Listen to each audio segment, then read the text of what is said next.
Tell me about a theater experience that has inspired you. You could have been in the show, you could have seen the show, it could be musical theater, straight theater. What inspired you? Okay, so I have two.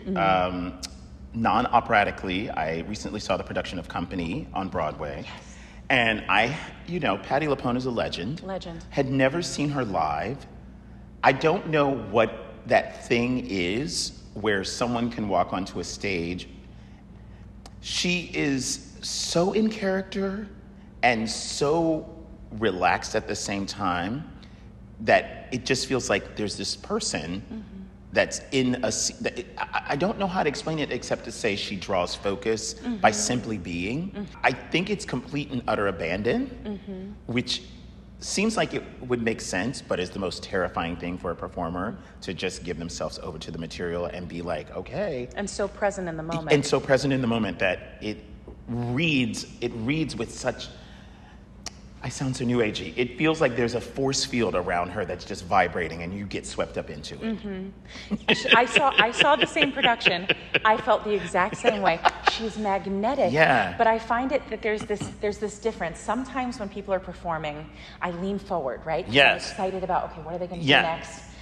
With Patti LuPone and with people who are that confident and that in control, I lean back because then I know you've got this. Yeah, You're about to take me on a journey. Yeah, like right? you're so relaxed because I love they that. are. Yes. And I'm sure you've experienced this as a performer, how you can deliver a performance one night and the audience is with you, and then maybe another, like a matinee. Matinee audiences are different. I don't know why. But like, you gotta say it. The people need to know. But matinee audiences, we need you to, let's hype it up. Yeah. Let's hype it up, matinee audiences. Have a cocktail before. I don't know. I don't know. My operatic experience had to be, and I will say this again, I was in the chorus at Cincinnati Opera, and Denise Graves was singing her one and only Amneris, and it was a tour de force. Wow. And I just couldn't, and again, the joke was, at one point I got a note from the stage director because I kept staring at her. And they're like, Mr. McKeever, can you please stop staring at Miss Graves? And I'm like, oh, I'm sorry. But I was so in awe of her presence, her energy, the way she walked into a room shifted the room. Yes. I was just like, wow. Well, listen, snaps for committed storytelling. Yes. That's the through line with both of these examples that you made. Confidence, being comfortable on stage, and being a committed storyteller. That's what both those women have in common. Oh, so yes. Patty and Denise, yes. Thank you. Yes. Up next, we gotta talk it. Hype or gripe. Okay. This is a new segment. This is a new show. I've been thinking about this for a minute. I stay hyping things up. Yay. I stay excited about stuff, but sometimes you gotta gripe about things. Right. So I'm gonna hit you with the option. You can hit me with something you're hype about, or you can hit me with something you wanna complain about. Okay. All right. I'm going to hype. Yes. Yes. Because I complain. That's what my journal is for. My hype is shout out to, and I'm looking at the camera right now, shout out to all the companies that are taking chances with artists who don't look like the roles used to look like, and are opening the floodgates for the amazing artists who can play beyond what roles that just are their race. So my next role, the thing that I want to hype is I just did a production of Don Giovanni, and we had an Asian Don Giovanni, Suchan Kim. Phenomenal baritone. Voice. Listen, Suchan, no lie, baby. Like, Suchan. One of the most beautifully sung. Gorgeous. He was the most amazing Giovanni. And what was really fascinating was that he's a very deeply spiritual, religious person, but he was able to tap into that character to bring out the darkness and yet still be this incredible light off stage. Yes.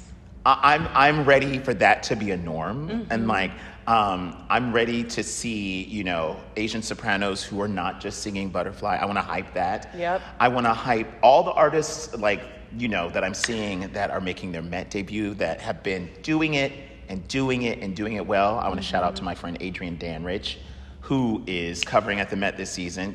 I'm really excited for the future of opera if we continue on the path of discovery that we're on. Yes. So I want to hype that. I love that. I feel like for so long we've been talking about opera from a place of fear and scarcity. We don't have enough resources, we don't have enough money, we don't have enough time, people aren't, and the amount of the wealth that we have, the incredible creativity, these artists who have these stories to share. I mean, we are in, I think the term that I've been using is a renaissance of resilience, because we got through that panty. Yeah. Which is not a cute look, but we got through it.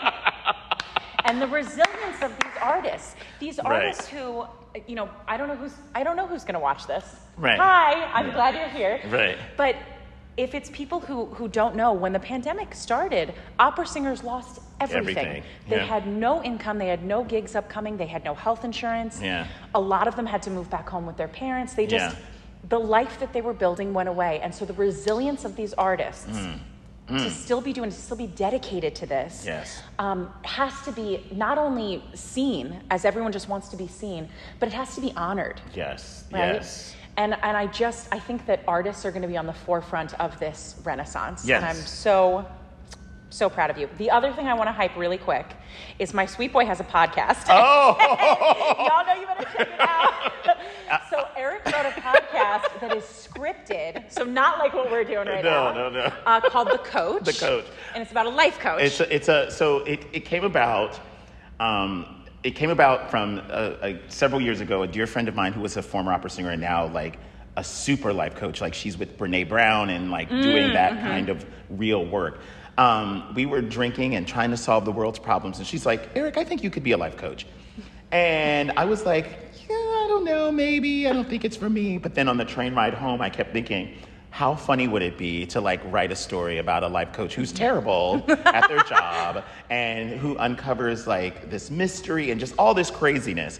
I warn you, if you want to listen to it, it's like 30 Rock meets Twin Peaks. So if those are your shows, you're going to love it. Catch the vibe. If those are not your shows, this may not be the podcast for you. and that's okay. And that's exactly why I want to hype Eric. Because honestly, in this life, we could all just be complacent. We could keep doing the same thing that we're doing.